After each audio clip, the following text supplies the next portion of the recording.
আসসালামু আলাইকুম দর্শক, আপনারা কেমন আছেন? আশা করি আপনারা ভালো আছেন।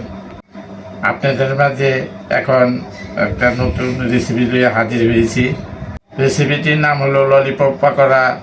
ললিপপ পাকোড়া বানাইতে কী কী লাগে চলেন আসে দেখে আসি। গাজর আছে, পাতাকপি আছে, আলু আছে, পেঁয়াজ, চালের গুঁড়া, বেসন, কাঁচামরিচ, আদা রসুন, মরিচের গুঁড়া, হলুদের গুঁড়া, ধনিয়ার গুঁড়া, খাবার সোডা, ফ্লোয়ার, লবণ, ডিম। এখন সব মাখিয়ে নিতে হবে। সিদ্ধ করা আলু, পাতাকপি, গাজর, পেঁয়াজ কুচি পরিমাণ মতন দিয়ে দিলাম, কাঁচামরিচ কুচি পরিমাণ মতন দিয়ে দিলাম, আদা রসুন পরিমাণ মতন দিয়ে দিলাম, পোলার চালের ফাঁকি দিয়ে দিলাম, বেসন দিয়ে দিলাম পরিমাণ মতন, হলুদের গুঁড়া দিয়ে দিলাম পরিমাণ মতন, পরিমাণ মতন দিয়ে দিলাম, গুঁড়া পরিমাণ মতন দিয়ে দিলাম, গুঁড়া পরিমাণ মতন দিয়ে দিলাম, পালোয়ার দিয়ে দিলাম পরিমাণ মতন, সোটা দিয়ে দিলাম পরিমাণ মতন।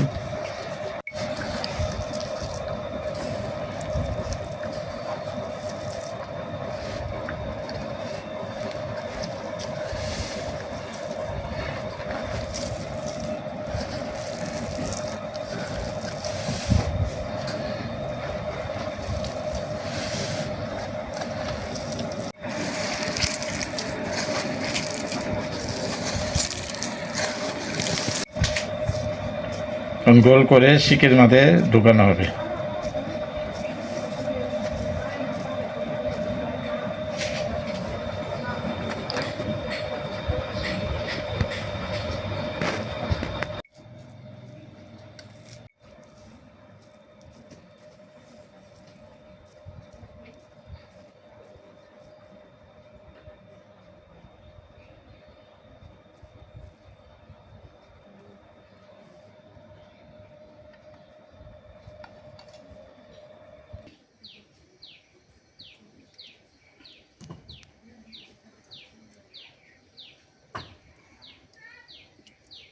তেল গরম হয়েছে, পকোড়াকে নিচে চুবে ছেড়ে দিতে হবে।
আমাদের ভিডিওটা যদি ভালো লাগে লাইক কমেন্ট শেয়ার করিবেন।